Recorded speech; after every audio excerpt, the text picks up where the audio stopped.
infuriated every raging lib with new rule on sign that popped up overnight. The days of liberals telling everyone in America how things are going to be, forcing their ways on others who want no part in it, are over with President Donald Trump in office. We're seeing riots in the streets today because these poorly adjusted adults can't cope with things not going their way. Now, they have just been given new reason to riot over a sign that popped you. Now, they have just been given new reason to riot over a sign that popped up overnight outside a popular pawnshop.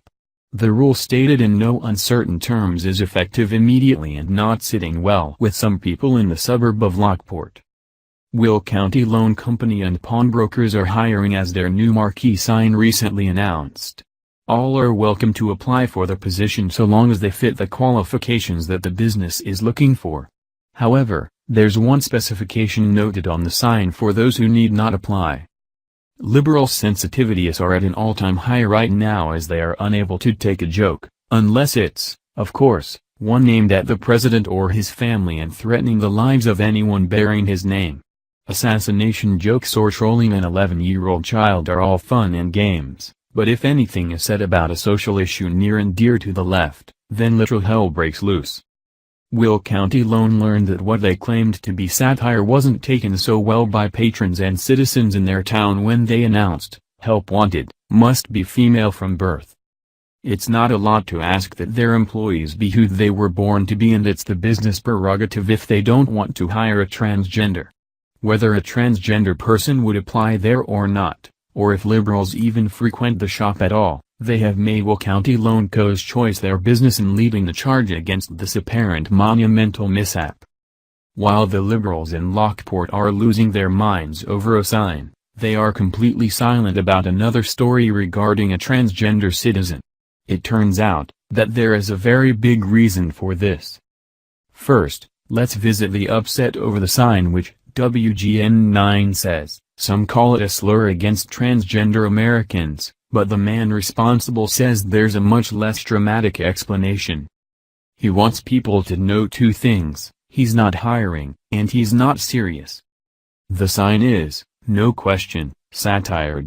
People are just too serious. Everybody's becoming offended in this country today. I mean, the place has gone crazy, said Richard Tisch, owner of Will County Loan Company, according to WGN-TV. Tisch insists he's not anti-trans or anti-anyone, except for people who can't take a joke. Many can laugh this off and appreciate his boldness and his marquee, which is the type of sign often used to make silly statements. Tisch is a Marine Corps veteran who served 2 tours in Vietnam, Downtrend reported. He said he put up the sign to support President Trump's military transgender ban.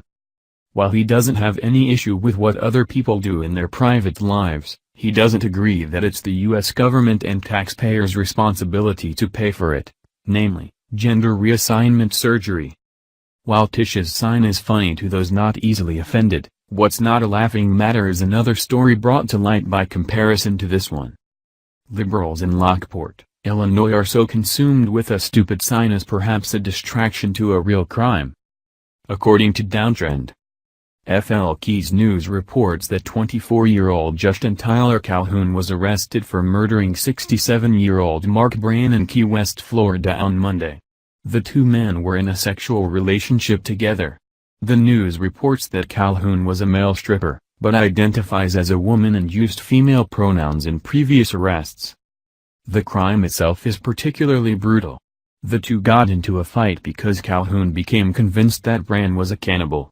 No, seriously. As things escalated, a gun was brought out, but it jammed and nobody was shot.